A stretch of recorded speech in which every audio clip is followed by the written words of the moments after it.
1950 12 Pius മാർപ്പാപ്പ മറിയത്തിന്റെ സ്വർഗാരോപണം വിശ്വാസ സത്യമായി പ്രഖ്യാപിക്കാൻ തയ്യാറെടുക്കുമ്പോൾ അത് തീർച്ചയായും ദൈവത്തിന്റെ ഹിതമാണെന്ന് സ്ഥിരീകരിക്കാൻ മാർപ്പാപ്പ ഒരടയാളത്തിനായി ദൈവത്തോട് രഹസ്യമായി പ്രാർത്ഥിച്ചിരുന്നു.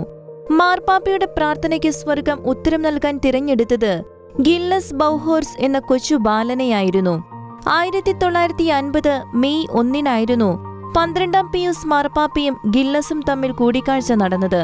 ഈ അവസരത്തിൽ മാർപ്പാപ്പയോട് പറയേണ്ട കാര്യത്തെക്കുറിച്ച് പരിശുദ്ധ കന്യകാമറിയം ആ ബാലന് നേരത്തെ വെളിപ്പെടുത്തിയിരുന്നു. പരിശുദ്ധയമ്മ പറഞ്ഞതനുസരിച്ച് പരിശുദ്ധ കന്യക മരിച്ചിട്ടില്ല, അവൾ ശരീരത്തോടും ആത്മാവോടും കൂടെ സ്വർഗത്തിലേക്ക് കയറി എന്ന് ആ ബാലൻ മാർപ്പാപ്പയോട് പങ്കുവച്ചു. 1944 നവംബർ 27 ഫ്രാൻസിലാണ് ഗില്ലസ് ബൗഹോർസ് ജനിച്ചത്. 5 മക്കളിൽ മൂന്നാമനായിരുന്ന ഗില്ലസ് ജനിച്ച് 1 വയസ്സ് തികയുന്നതിനു മുൻപ് തന്നെ അവന് മസ്തിഷ്ക ജ്വരം ബാധിച്ചു. മാരകമായ മെനിഞ്ചൈറ്റിസ് എന്ന രോഗം സ്ഥിരീകരിച്ചതു മുതൽ കുടുംബം ഒന്നാകെ ആ കുഞ്ഞിനു വേണ്ടി പ്രാർത്ഥിക്കുവാൻ തുടങ്ങി.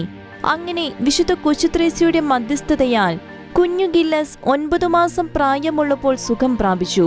പിന്നീട് 1947 സെപ്റ്റംബർ 30 മുതൽ ഗില്ലസിന് കന്യകാമറിയത്തിന്റെ പ്രത്യക്ഷീകരണങ്ങൾ ലഭിച്ചു തുടങ്ങി.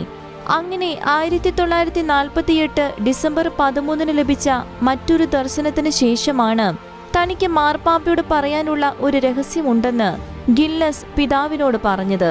ഇതനുസരിച്ചാണ് 1950 12 പിയൂസ് മാർപ്പാപ്പയുമായുള്ള കൂടിക്കാഴ്ച നടന്നത്. തുടർന്ന് 1960 ഫെബ്രുവരി 24 തന്റെ 15ാമത്തെ വയസ്സിൽ ഗില്ലസ് ഈ ജീവിതത്തിൽ നിന്ന് നിത്യതയിലേക്ക് യാത്ര തിരിച്ചു. Church desk, Shekinah news.